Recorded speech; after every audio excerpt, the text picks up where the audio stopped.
знам с нашата сила, че можем да ви гарантираме санирането, можем да гарантираме околовръстното и оттам нататъка да имаме силен еврокомисар. Толкова за това.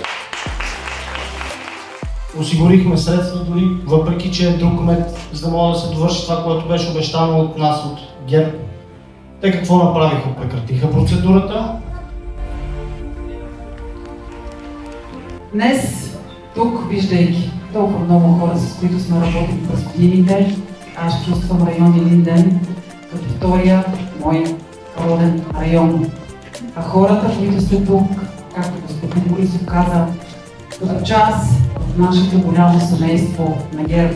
Благодаря ви, залата е препълнена.